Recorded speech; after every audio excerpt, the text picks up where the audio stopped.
కశ్మీర్ గుండెల్లో మంచు కప్పిన శిఖరాలు ఆకాశాన్ని తాకిన చోటు, పుష్పాలు నిండిన లోయ మధ్యలో అక్కడే ఉంది సోన్మార్గ్. స్వాగతం సోన్మార్గ్కి, అందం అనడానికి అర్థం చెప్పిన చోటు.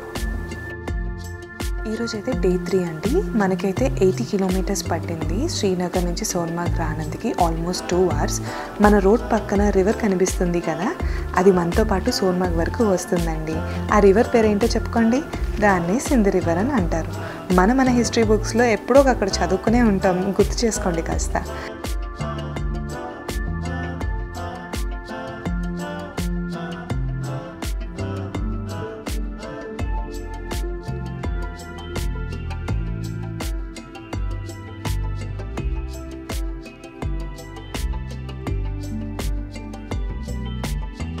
అందరూ వాళ్ళ ఊర్లో చిన్న చిన్న కొండలైతే చూసే ఉంటాం కదా, కానీ ఇంత పెద్ద అద్భుతమైన పర్వతాలు చూసేసరికి మనకు మాటలే సరిపోవండి దాని గురించి చెప్పనందుకు.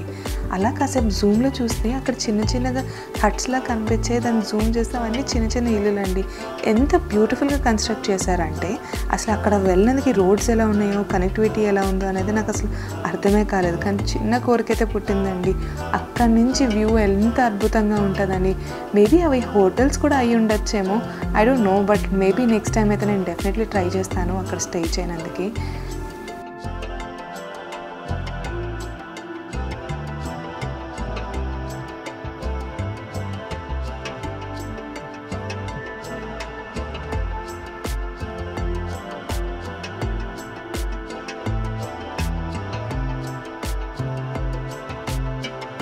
మనలో అన్నమాట, ఇక్కడ రోడ్స్ అయితే చాలా బాగున్నాయి. ఎంత బాగా మెయింటైన్ చేస్తున్నారంటే అసలు చెప్పుకోవాల్సిన అవసరమే లేదు, మీకు కనిపిస్తూనే ఉంది. ఇక్కడ మీకు అబ్జర్వ్ చేస్తే ట్రీస్ అని ఏంటి ఇంత డ్రైగా ఉన్నాయి, డిసెంబర్ టైం కదా అని అనుకోవచ్చు. కానీ ఈ టైంలోనే వింటర్ కాబట్టి మొత్తం డ్రై అయిపోయింది. అదే కానీ మీరు మనకు సమ్మర్ స్టార్ట్ అయిన ఏప్రిల్లో కానీ వస్తే కనుక చాలా బాగుంటుంది ఇక్కడ climate. Lush greens, blue waters, flowers, and ఇది ఒక ప్యారడైజ్లా ఉంటుంది. అసలు వెనక్కి వెళ్ళాలని అస్సలు అనిపించదు, కానీ బడ్జెట్ మాత్రం మనల్ని ఆపేస్తుంది కదండి వెనక్కి వచ్చేయాలని. అలా స్నో మౌంటైన్స్ చూస్తున్నానో లేదో అలా ఊహల్లో తేలిపోయానండి. ఆ చుట్టుపక్కల ఎక్కడ చూసినా ఇంకా స్నో స్టార్ట్ అయింది. మనతో పాటు వచ్చిన సింధ్ రివర్ కూడా ఫ్రీజ్ అయిపోయింది. నాలో ఫుల్ ఎక్సైట్మెంట్తో నేనైతే రెడీగా ఉన్నాను, మీరు కూడా రెడీగా ఉండండి. ఆల్మోస్ట్ మనం సోన్మార్గ్ రీచ్ అయిపోయాం. కనిపిస్తుంది కదా, అదే మన గవర్నమెంట్ వాళ్ళు రీసెంట్గా కన్స్ట్రక్ట్ చేసిన జీమాత్ టనల్. మనం విజిట్ చేసిన టైంకి ఇంకా ఓపెన్లో లేదు, కానీ కరెంట్లీ ఆపరేషనల్లో ఉంది. మనం వింటర్లో వింటూ ఉంటాం కదా, స్నో వల్ల చాలా యాక్సిడెంట్స్ అవుతున్నాయి, రోడ్ మొత్తం స్నో, ట్రాన్స్పోర్టేషన్స్ చాలా కష్టం అవుతుంది, వెహికల్స్ స్లైడింగ్ అవుతున్నాయి అనేసి. ఈ టన్నల్ వల్ల అలాంటి ఇబ్బందులు ఏమీ లేకుండా ఈజీగా సోన్మార్గ్ రీచ్ అయిపోవచ్చు. వింటర్లో మన క్యాబ్స్ ఏవైతే ఉంటాయో మనం వెళ్ళలేము అంతవరకు. సో మన యూనియన్ క్యాబ్స్ అయితే తీసుకోవాల్సి వస్తుంది, దానివల్ల చాలా ఛార్జ్ చేస్తారు. సో ఈ టనల్ రావడం వల్ల మనకు అలాంటి ఏ ఇబ్బంది లేకుండా హ్యాపీగా మనం సోన్మార్గ్ ట్రిప్ ఎంజాయ్ చేయొచ్చు.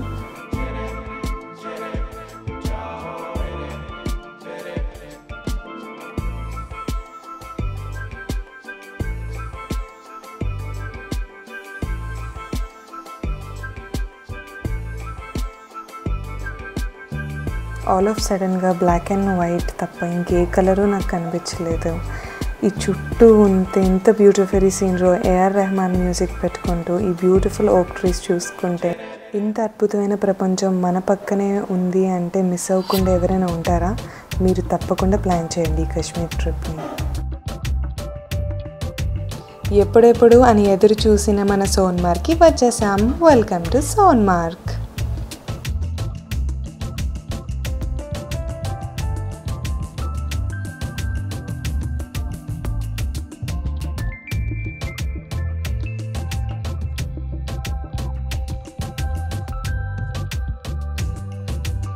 ఇప్పుడు కనిపిస్తుంది కదండి, అదే మన టర్నల్ ఎగ్జిట్.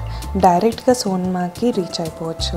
ఎలాంటి వెదర్ కండిషన్లో కూడా మనం హ్యాపీగా మన సోన్మార్గ్ రీచ్ అయిపోవచ్చు.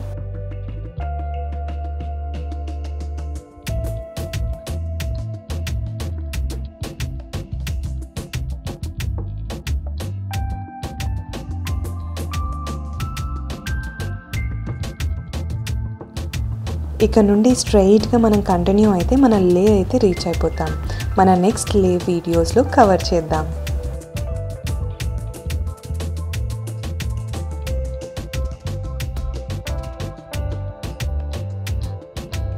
సోన్మార్గ్ అయితే రీచ్ అయిపోయాను. ఆల్రెడీ ఫుల్ ఎక్సైట్మెంట్తో ఉన్నాను నేనైతే. ఇంకెక్కడ ఆలస్యం చేయకుండా పోనీ రైడ్ అయితే హైర్ చేసుకొని ఇంక ఎక్స్ప్లోర్ చేయడం స్టార్ట్ చేసేసాను. వ్యూ పాయింట్కి రీచ్ అవ్వనందుకు పోనీ రైడ్స్, స్నో బైక్స్ అవైలబుల్గా ఉన్నాయి. ఇంకా ఇవి రెండు వద్దు, ఆల్రెడీ గుల్మార్గ్లో ట్రై చేసాము అని అనుకుంటే కనుక బై వాక్ కూడా మీరు ఎక్స్పీరియన్స్ చేయండి, చాలా బాగుంటుంది.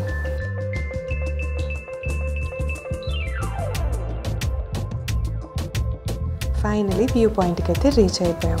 ఇంత బ్యూటిఫుల్ సీనరీస్ మధ్యలో డ్యూయట్ లేకపోతే ఎలా? మీరు కూడా లుక్ వేసుకోండి.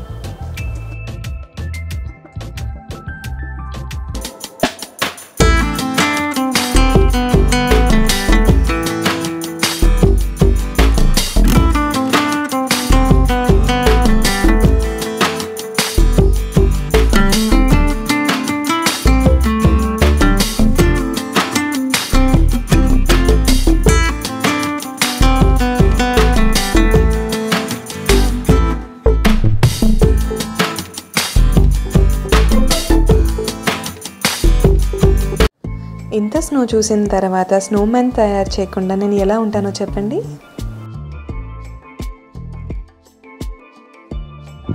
కాశ్మీర్కి వస్తే అందరికీ స్నోమ్యాన్ చేయాలంటది కదా, నాకు కూడా నా dream come true. This is my snowman. స్నోమ్యాన్కి కిరీటం పడుతున్నా.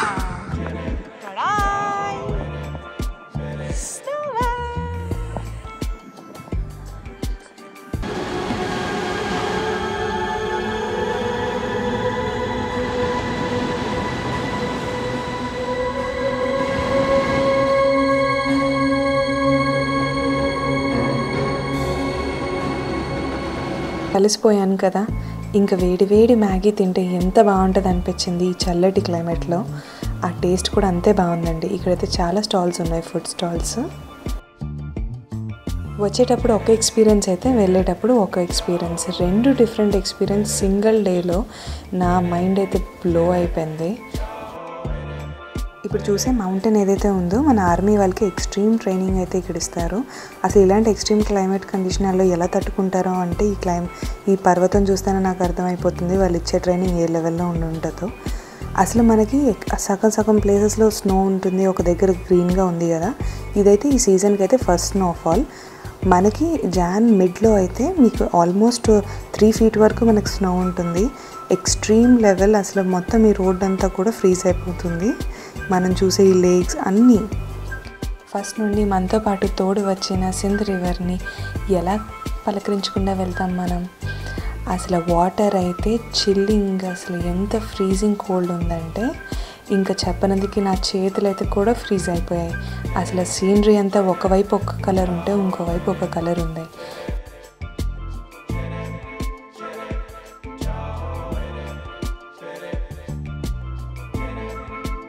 బ్యూటిఫుల్ సన్సెట్ విండో నుంచి చూస్తూ ఆతిఫ్ అస్లాం మ్యూజిక్ వింటూ నేనైతే మరొక ప్రపంచంలోకి అయితే వెళ్ళిపోయాను.